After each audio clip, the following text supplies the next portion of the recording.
छठ महापर्व में भगवान सूर्य को अर्घ्य देने को सभी तैयारियां पूरी हो चुकी हैं। अब आज अस्ताचलगामी सूर्य को अर्घ्य देने की परंपरा निभाई जाएगी। कार्तिक शुक्ल पष्ठी दिन व्रतवती महिला उपवास रखती हैं, तो वहीं शाम को किसी नदी या फिर तालाब में खड़े होकर डूबते सूर्य को देखती हैं। सूर्य को अर्घ्य देने के लिए सभी जरूरी चीजों की खरीदारी एक दिन पहले यानी कि खरना के दिन ही पूरी कर ली जाती है। आपको बता दें कि कार्तिक शुक्ल पक्ष के षष्ठी तिथि के दिन महिलाएं उपवास रखती हैं और संध्या काल में अस्त हो रहे सूर्य को अर्घ्य देती है। यह अर्घ्य पानी में दूध डालकर दिया जाता है। छठ का व्रत रखने वाली महिलाएं खरना के प्रसाद के बाद कुछ नहीं खाती। इसके बाद उन्हें 36 घंटे ये निर्जला व्रत रखना पड़ता है। इसी बीच वो पानी, जूस, दूध या किसी अन्य चीज का भी सेवन नहीं करती हैं।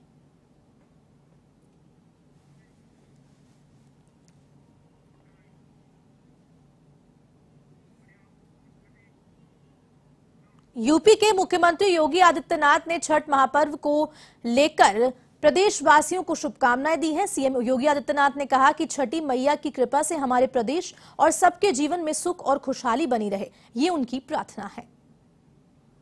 नमस्कार। लोक आस्था, प्रकृति प्रेम, पवित्रता, आज सूर्य उपासना के महापर्व छठ पर हमारे तरफ से आप सब माता बहनें, आप भोजपुरी समाज के लोगन के बहुत बहुत मंगल कामना। छठी मैया की कृपा से हमारे प्रदेश में सबके जीवन में सुख और खुशहाली बनल रहे। उत्तर प्रदेश के डिप्टी सीएम केशव प्रसाद मौर्य हमीरपुर दौरे पर रहे, जहां उन्होंने श्री विद्या मंदिर इंटर कॉलेज में मन की बात को सुनी। वहीं उन्होंने जिला पार्टी कार्यालय में कार्यकर्ताओं, जनप्रतिनिधियों, पदाधिकारियों के साथ वार्ता की और सूरजपुर वार्ड की गौशाला का निरीक्षण किया। तो वहीं उन्होंने स्वयं सहायता समूह की प्रदर्शनी का अवलोकन किया। छठ मनाया जा रहा है। छठ पर्व का हिस्सा बनने के लिए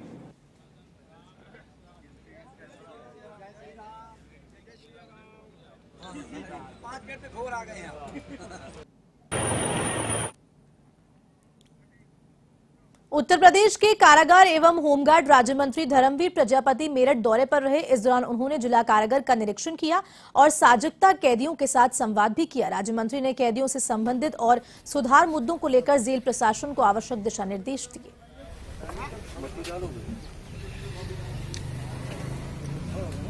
और यहाँ की व्यवस्था को देखा, कैदियों के साथ संवाद किया, उनसे पूछ लेते हैं यहाँ के उनको क्या व्यवस्था जो जेल प्रशासन की वो किस प्रकार की है। सर मैं चाहूँगा जैसे आज लगातार कंटिन्यू जेलों यूपी की जेलों का भ्रमण कर रहे हैं, आज आप जिला कारागार मेरठ में आए हैं, यहाँ आने के बाद आपको यहाँ की व्यवस्था के बारे में और आपके द्वारा दिए गए निर्देश वो क्या है?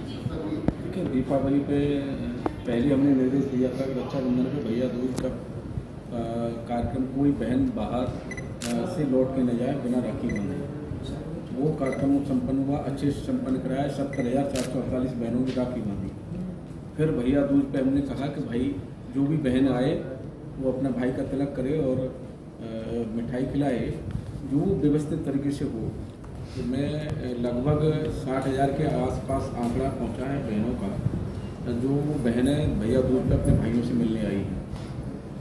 दूसरा है कि यूपी के रायबरेली में शॉर्ट सर्किट के चलते कचहरी रोड पर स्थित रेस्टोरेंट में भीषण आग लग गई। आग इतनी विकराल थी कि फायर ब्रिगेड की 3 गाड़ियों को मौके पर बुलाना पड़ा। तो वहीं आग की लपटों के बीच रेस्टोरेंट में काम करने वाले 4 कर्मचारी काफी देर तक फंसे रहे। ऐसे में 3 कर्मचारियों ने दूसरी छत पर कूदकर जान बचाई। तो वहीं एक युवक को फायर ब्रिगेड कर्मचारियों ने सुरक्षित बाहर निकाला। इस आग से लाखों का सामान जलकर खाक हो गया। फिलहाल मामले की जांच जारी है।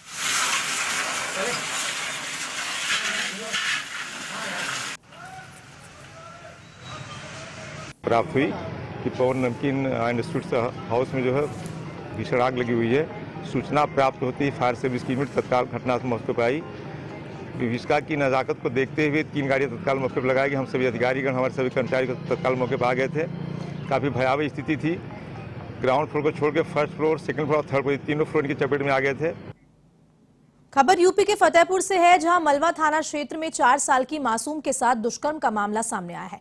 मासूम बच्ची के परिजनों ने पुलिस थाने में मामले की शिकायत दर्ज कराई है। वहीं अब मासूम के परिजनों की ओर से आपबीती बताने का वीडियो भी वायरल हुआ है। फिलहाल पुलिस मामले की जांच में जुटी हुई है।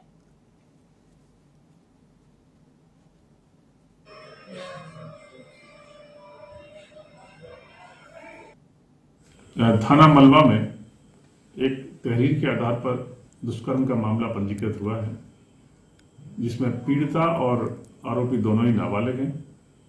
पीड़िता का मेडिकल कराया गया है।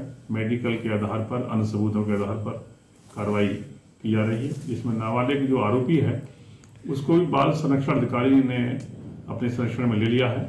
विवेचना की कार्रवाई की जा रही है। जो भी तथ्य सामने आएंगे उसके अनुसार कार्रवाई की जाएगी। उत्तर प्रदेश के कानपुर देहात में हुए सड़क हादसे में एक ही परिवार के 3 लोगों की मौत हो गई। दरअसल पहाड़ीपुर गांव के पास सामने से आ रही रोडवेज बस ने बाइक को टक्कर मार दी। इस हादसे में 3 लोगों की मौत हो गई। वहीं घटना की सूचना पाकर मृतकों के गांव में मातम का माहौल हो गया।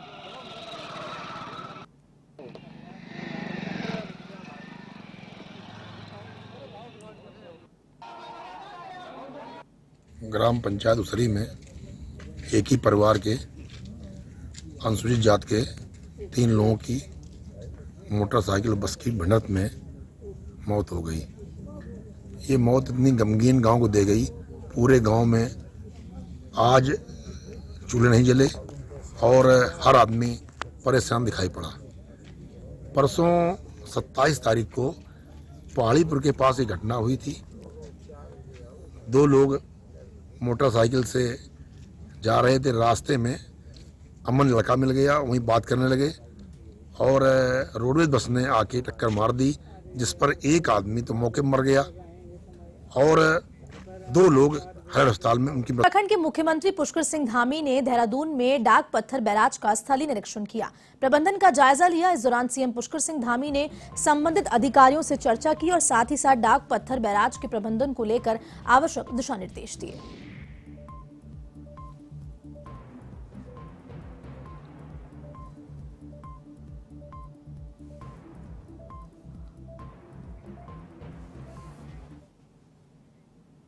उत्तराखंड के देहरादून में राष्ट्रीय एकता दिवस के मौके पर मैराथन दौड़ का आयोजन किया गया। राष्ट्रीय एकता और राज्य को नशा मुक्त करने के उद्देश्य से ये मैराथन आयोजित की गई। इस मौके पर बतौर मुख्य अतिथि उत्तराखंड के मुख्यमंत्री पुष्कर सिंह धामी ने शिरकत की। मैराथन कार्यक्रम में बॉलीवुड सिंगर कैलाश खेर, हंस फाउंडेशन के संस्थापक मंगला माता एवं भोले महाराज, उत्तराखंड के डीजीपी और एसीएस राधा रतूड़ी भी मौजूद रहे। यह संदेश फैलाने का भी भरसक प्रयत्न करूंगा। मैं आज रन फॉर यूनिटी और run for against the drugs, आज ये दौड़ पुलिस विभाग और हंस फाउंडेशन के संयुक्त तत्वाधान में यहाँ पर आयोजित हो रही है। यह निश्चित रूप से जहाँ हम राष्ट्रीय एकता के एक राष्ट्र को एकता के सूत्र में पिरोने वाले सरदार वल्लभ भाई पटेल का स्मरण कर रहे हैं। हमारे देश के प्रधानमंत्री मोदी जी का एक भारत श्रेष्ठ भारत के सपने को, उनके संकल्प को साकार करने के लिए हजारों हजार युवा आज यहाँ पर आए हुए हैं। इसके साथ साथ इतनी बड़ी संख्या में युवा हमारे उत्तराखंड के अंदर, जो हम लोगों ने ड्रग्स फ्री उत्तराखंड का जो अभियान लिया है 2025 तक ड्रग्स फ्री का जो हमारा एक संकल्प है, वह भी आज युवाओं की इस मैराथन के कारण से अधिक जागरूकता फैलाने का काम करेगा और हम अपने लक्ष्य में सफल होंगे। उत्तराखंड के सीएम पुष्कर सिंह धामी ने मुख्यमंत्री कैंप कार्यालय से चंपावत पुलिस की 10 बाइक को हरी झंडी दिखाकर रवाना किया। उत्कर्ष स्मॉल फाइनेंस बैंक की ओर से वित्तीय समावेशन और सीएसआर के तहत की जा रही पहल के तहत ये कार्यक्रम आयोजित हुआ। इस मौके पर मुख्यमंत्री पुष्कर सिंह धामी ने बैंक की चंपावत शाखा का वर्चुअली लोकार्पण कर विभिन्न स्वयं सहायता समूह को आयुक्त आजीविका ऋण के लिए चेक वितरित किए। मुख्यमंत्री पुष्कर सिंह धामी ने अपने संबोधन में कहा कि उत्तराखंड में पब्लिक प्राइवेट फाइनेंस को लेकर ये एक नई शुरुआत है।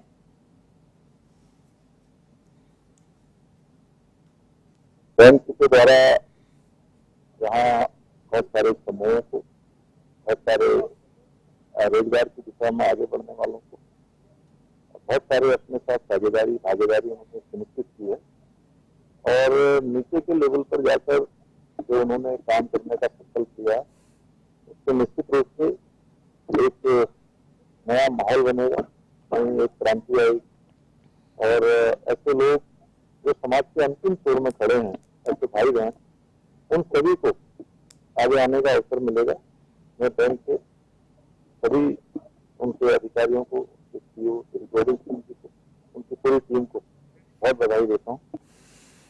हरिद्वार के गुरुकुल कागड़ी यूनिवर्सिटी में एक बार फिर वर्चस्व की जंग सामने आई है।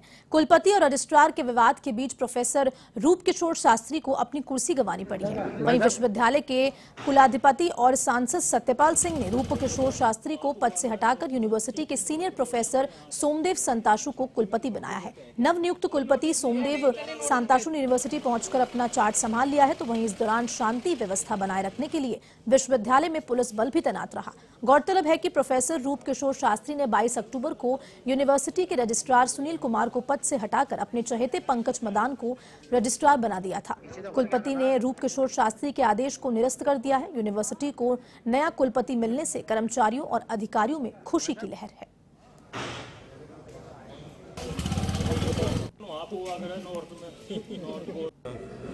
विवाद कुछ भी नहीं, माननीय कुलाधिपति जी का आदेश प्राप्त हुआ कार्यवाहक कुलपति के रूप में कार्यभार ग्रहण करने के लिए, तो मैंने कार्यभार ग्रहण कर लिया है। और बाकी जो रजिस्ट्रार महोदय थे सुनील कुमार जी, उन्होंने अपना कार्यभार ग्रहण कर लिया।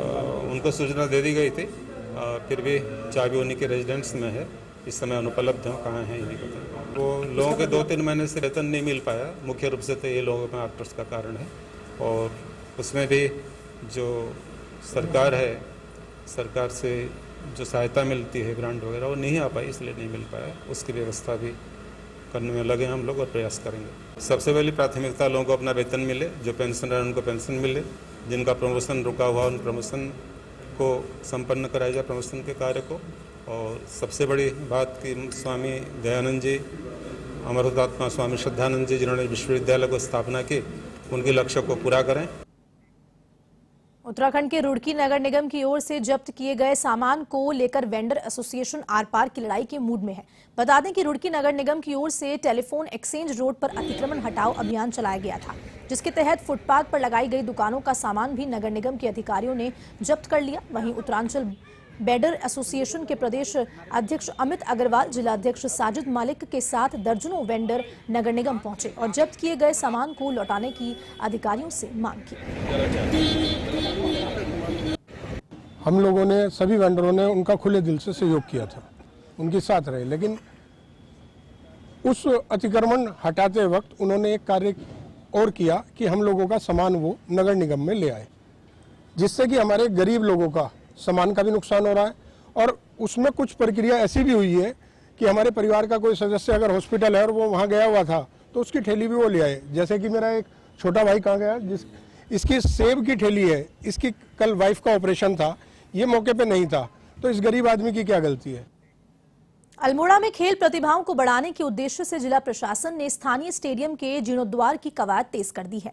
हेमती नंदन बहुगुणा स्टेडियम में क्रिकेट पिच से लेकर नाइट में ट्रेनिंग की व्यवस्था की गई है और साथ ही बैडमिंटन और फुटबॉल के लिए खेलो इंडिया के तहत प्रोजेक्ट भेजा गया है, ताकि खिलाड़ियों को बेहतर सुविधा मिल सके। हम लोगों ने वहाँ क्रिकेट पिच भी एक बनवाई है, प्रैक्टिस पिच। पहले जो उधर हमने नेट्स की फैसिलिटी भी करवा दी है, तो नेट से क्या होगा, जो विंटर्स में जैसे बाहर लोग आके बैठते हैं, अपनी धूप रखते हैं, तो बच्चे खेल रहे होते हैं, बॉल लगने का डर रहता है, तो वो डर भी अब नहीं रहेगा। तीसरी जो ज़्यादा इंपॉर्टेंट चीज़ है इसमें करिए कि हमने लाइट्स की भी व्यवस्था करवाई है, तो रात में भी अगर बच्चे चाहते हैं तो प्रैक्टिस कर सकते हैं। दिस विल बी हेल्पफुल, क्योंकि आप देख रहे हैं अल्मोड़ा में जो टैलेंट है वो काफ़ी है। तो अगर ट्रेनिंग बच्चे, क्योंकि दिन में अपनी पढ़ाई में बिजी रहते हैं, तो शाम को आके लेट नाइट में, क्योंकि अंधेरा जल्दी हो जाता है, जिसकी वजह से हमारे पास ट्रेनिंग आज कम रहते हैं। चंपावत जनपद का साइबर पुलिस ने बड़ी कार्रवाई करते हुए पश्चिम बंगाल, बिहार, हरियाणा, दिल्ली और राजस्थान से ऑनलाइन ठगी करने वाले 9 अभियुक्तों को गिरफ्तार किया है और साथ ही साथ उनसे ठगी की राशि वापस करवाई है। इस दौरान पुलिस ने 6 लाख से ज्यादा रुपयों को वापस बैंक खाते में डलवाया।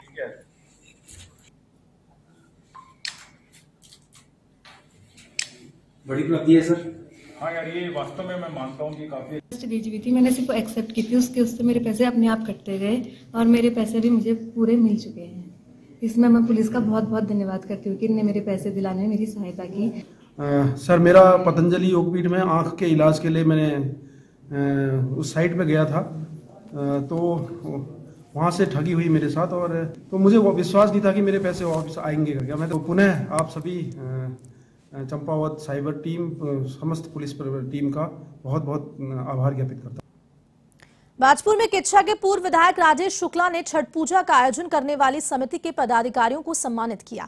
इस दौरान पूर्व विधायक राजेश शुक्ला ने छठ पूजा स्थल का निरीक्षण किया। साथ ही भोजपुरी भाषा को संवैधानिक मान्यता दिए जाने को लेकर जल्द मुख्यमंत्री से वार्ता करने की बात कही। बता दें कि छठ पर्व के चलते किच्छा के पूर्व विधायक राजेश शुक्ला ने उत्तराखंड के समस्त विधानसभाओं में छठ पर्व का आयोजन करने वाली समितियों को सम्मानित करने का कार्यक्रम शुरू किया है। बहुत बहुत बधाई, शुभकामनाएं सभी को।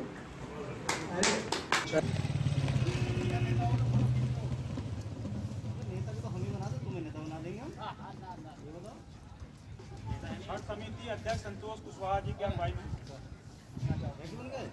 पानी अभी भी काला आ रहा है, साफ हो जाएगा, सफाई चल रही है भैया। बात सुनो रे, मारते हुए चले जाना चाहिए, दोबारा मैं नहीं करोगे ऐसा। के 10 देशों में मनाया जाता है और मुझे इस बात की खुशी है कि हमारे उत्तराखंड में मेरे प्रयास से ही उस समय की सरकार ने छठ पूजा पर निर्बंधित अवकाश घोषित किया था, जिसको बाद में ऐच्छिक अवकाश के रूप में त्रिवेंद्र जी ने किया और पुष्कर धामी जी ने मेरे अनुरोध पर इसको सार्वजनिक अवकाश घोषित किया। तो ये बहुत बड़ा सम्मान है हमारे पूर्वांचल वासियों के लिए और हम लोग पूरे देश में इस बात के लिए आंदोलनरत हैं कि भोजपुरी भाषा, जिसको लगभग 4 करोड़ लोग बोलते हैं और 3.5 करोड़ केवल हिंदुस्तान में बोलते हैं, तो जब इस भाषा को विदेशों में, मॉरिशस में, नेपाल में, गुयाना में, फिजी में, तमिलनाडु में संवैधानिक मान्यता मिल गई है, तो हिंदुस्तान में अब तक क्यों नहीं मिल पाई? और इसके लिए एक लंबा संघर्ष चल रहा है पिछले 50 वर्षों से। उत्तराखंड की चारधाम यात्रा में इस बार रिकॉर्ड तोड़ श्रद्धालु आए हैं, जिससे सरकार की आय में बढ़ोतरी हुई है। देहरादून के परिवहन अधिकारी सुनील शर्मा ने कहा कि इस बार चारधाम यात्रा बहुत हद तक सफल रही है। साथ ही उन्होंने ये भी कहा कि चारधाम यात्रा में एक हादसा बस खाई में गिरने से जरूर हुआ है, लेकिन अब आगे और अधिक सुधार किया जाएगा।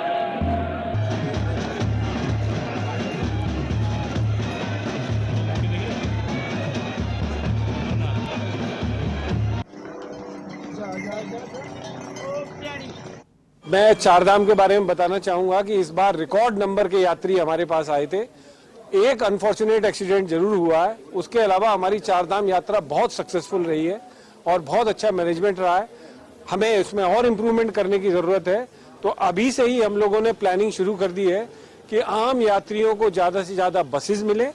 दूसरा, ऐसे क्षेत्र जहां पर कि वाहन के संचालन में खतरा रहता है, वहां पर माननीय मंत्री जी महोदय ने भी कहा हुआ है कि क्रैश बैरियर की आने वाली यात्रा से पहले व्यवस्था हो जाए।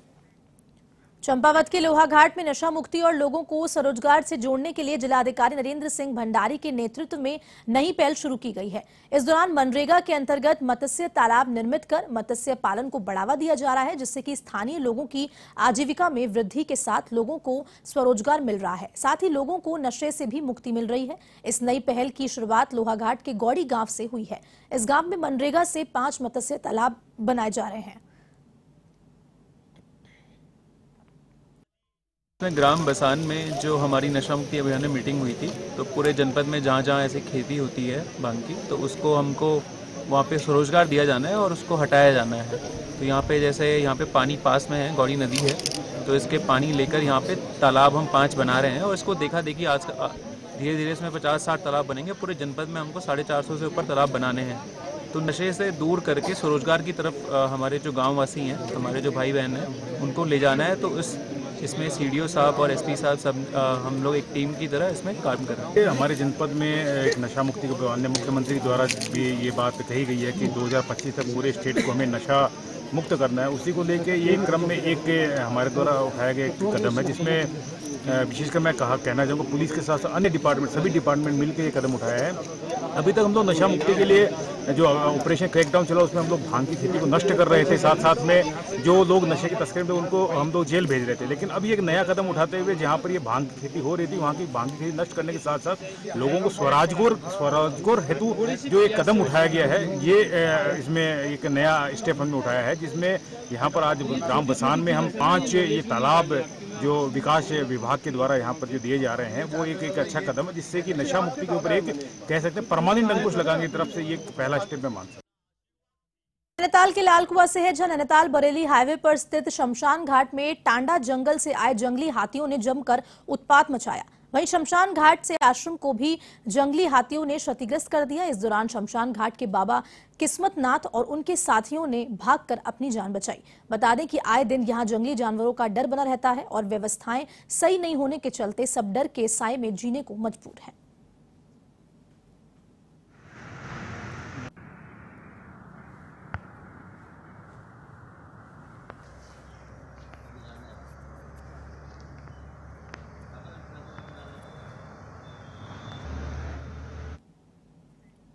पौड़ी की नवनियुक्त वरिष्ठ पुलिस अधीक्षक श्वेता चौबे ने अपना पदभार ग्रहण कर लिया है। इस दौरान वरिष्ठ पुलिस अधीक्षक को जवानों ने पुलिस कार्यालय में गार्ड ऑफ ऑनर की सलामी दी। तो वहीं पदभार ग्रहण कर पुलिस अधीक्षक ने मौके पर मौजूद थाना अध्यक्षों और थाना प्रभारियों के साथ गोष्ठी की, साथ ही पुलिस क्षेत्र और राजस्व क्षेत्र के संबंध में चर्चा की।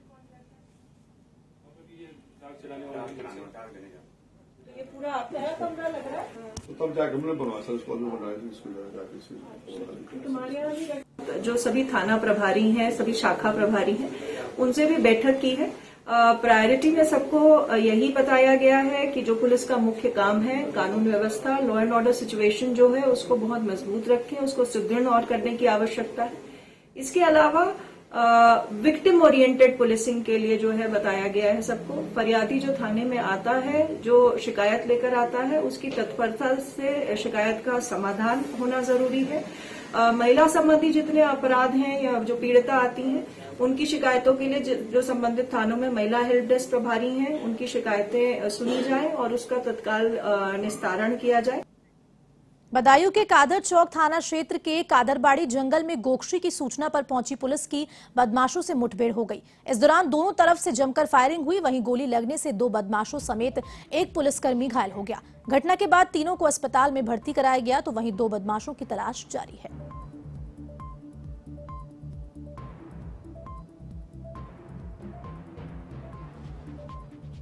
थाना अध्यक्ष कादर चौक वेदपाल सिंह को जरिए मुखबिर सूचना मिली कि कादर चौक थाना क्षेत्र में कादरबाड़ी जंगल में पशुओं का गौवध किया जा रहा है। इस सूचना पर थाना अध्यक्ष कादर चौक ने अपनी पुलिस टीम के साथ दबिश दी तथा वहां पर गौवध करने वाले लोगों की घेराबंदी का प्रयास किया, तो जिसके फलस्वरूप उन अपराधीगणों द्वारा पुलिस पार्टी पर जान से मारने की नीयत से फायरिंग की गई, जिससे एक आरक्षी आशाराम के दाहिनी भुजा में गोली लगने से घायल हो गया।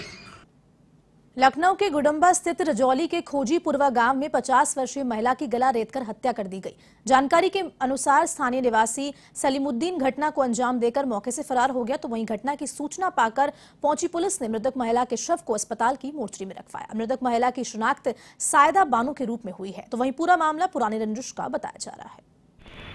आज सुबह लगभग 7:30 बजे गुडम्बा पुलिस को एक सूचना प्राप्त होती है, जिसमें बताया जाता है कि शाहिदा बानो जो रजौली गांव की रहने वाली हैं, इनका मर्डर हो गया है। पुलिस जब मौके पर पहुंचती है तो पता चलता है कि शाहिदा बानो जो रजौली गांव की है और जिनकी उम्र लगभग 50 वर्ष है, एक व्यक्ति जिसका नाम सलीमुद्दीन सन ऑफ निजामुद्दीन है, इसने इनका मर्डर किया है। कल रात को इन लोगों में कुछ कहा सुनी हुई थी किसी बात को लेकर के, और आवेश में आकर के इसने इस घटना को अंजाम दिया।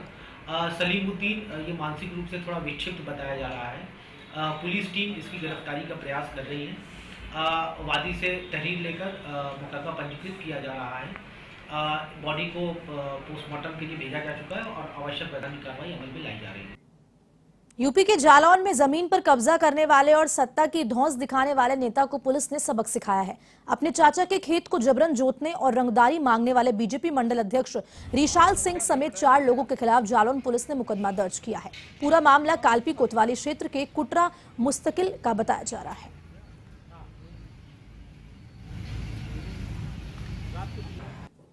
ये कालपी थाना क्षेत्र की घटना है, जिसमें एक एनसीआर पंजीकृत है, जिसमें आरोपी ने अपने सगे चाचा का खेत को जोत दिया था।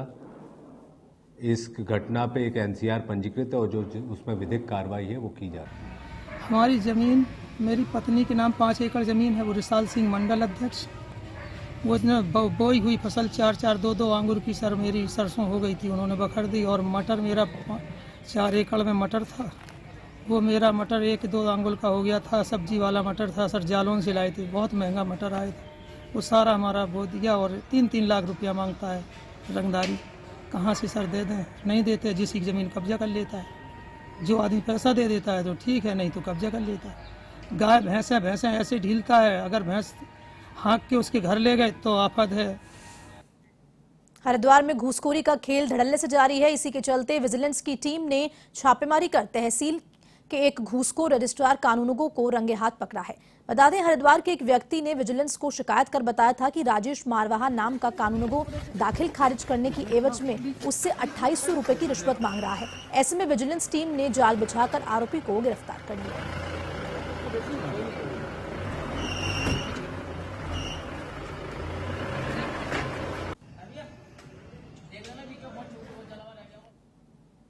अब खबर उत्तराखंड के ऋषिकेश से है, जहां अंकिता भंडारी हत्याकांड के आरोपी पुलकित आर्य की गंगा भोगपुर स्थित आंवला कैंडी फैक्ट्री में संदिग्ध परिस्थितियों में आग लग गई। घटना की सूचना पाकर पहुंची पुलिस और दमकल ने कड़ी मशक्कत के बाद आग पर काबू पाया। ये भी बता दें कि अंकिता भंडारी हत्याकांड का आरोपी पुलकित आर्य पूर्व राज्य मंत्री और बीजेपी नेता विनोद आर्य का बेटा है, जो गंगा भोगपुर में रिजॉर्ट चलाता था, जहाँ अंकिता भंडारी भी बतौर रिसेप्शनिस्ट कार्यरत थी।